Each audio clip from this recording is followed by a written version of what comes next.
દેખાય છે તમને? વાંચો તો ખરા. મારે ભણવું કેમ જોઈએ પ્રશ્નાર્થ કર્યું છે. આપણે પોતાની જાતને સવાલ કરવાનો છે કે મારે ભણવું કેમ જોઈએ, એના ઉપર આપણે અહીંયા ચિંતન કરવાના છે. શું કરવાના છે? ચિંતન.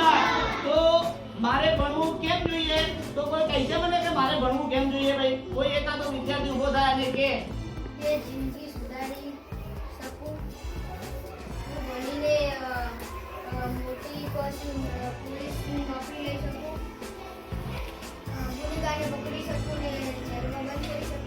સરસ, વેરી ગુડ. બીજા પર સરસ. ધ્રુવ બોલો. ધ્રુવ બોલો. પણ મારે ભણવું કેમ જોઈએ? આપણે ભણી ગણીને આપણી સમસ્યા દૂર કરી શકીએ અને આપણે ભણીને સફળતા મળે છે અને આપણે ભણીને મોટા સાહેબ બનીને કોઈનું ગુલામ ન બનવું પડે. સરસ, વેરી ગુડ. બીજું બોલીએ.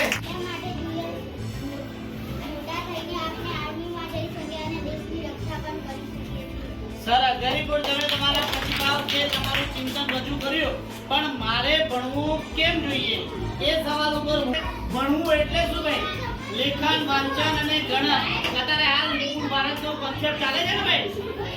વાંચન અને લેખન અને ગણનમાં કોઈ પણ બાળક કાચું રહેવું ન જોઈએ. આપણે ભણી ગણી હોય પાલનપુર, ક્યાં જવું હોય?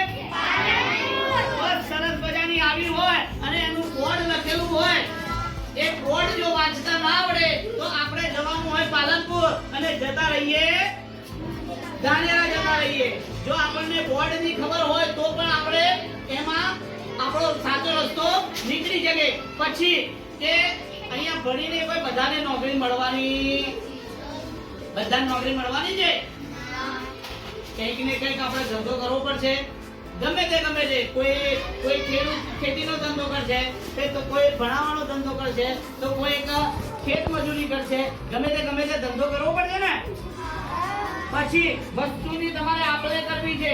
જો વસ્તુ ખરીદવી છે તો ખરીદવામાં પણ તમને કોઈ છેતરાઈ ના જાય. વાર્તા કીધું. શું વાર્તા? કે એક બેન હતા.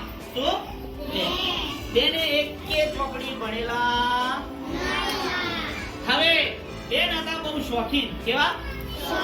શોખીન હતા. એટલે બ્યુટી પાર્લર નો સામાન લેવા બ્યુટી પાર્લર ની દુકાને ગયા. તેમને પાવડર આપ્યો, પછી નીલ પોલિશ આલી, પછી કાજળ આલી, આ બધી વસ્તુ આલી. પેલા દુકાનદારે કહ્યું કે આ કાજળ છે અને આંખે ઘસવાનું છે, આ પાવડર છે ગાલે ઘસવાનો છે, આ નીલ પોલિશ છે એ નખે ઘસવાની છે.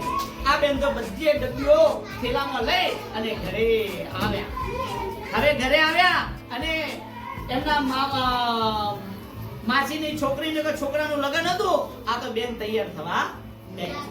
હવે ખબર નહીં 10 દિવસ થઈ ગયેલા, વસ્તુ લાયે, અંદર જોઈએ ડબ્બીમાં ખબર પડે એમને હતું તે પેલું કાજળ હતું. એ કાજળ આમ કરી અને મોઢા પર ઓખનું કાજળ કયો ઘસ્યું ભાઈ? મોઢામાં. પેલો પાવડર હતો એ નખ ઉપર ભભળાયો. પડી ખબર? એટલે ભાઈ એ બેન હતા તે કાળા મેસ થયા. એમને ભણેલા નહીં એટલે શું થયું ભાઈ? પેલું વાંચતા ના આવડ્યું એટલે આંખનું કાજળ ગાલે ઘસ્યું. એટલે પણ ભણવું જરૂરી છે. આગળ આપણે મોટા થઈ અને છેતરાઈએ નહીં, એ માટે પણ ભણવું જોઈએ. અસ્તુ, જય હિન્દ, જય ભારત.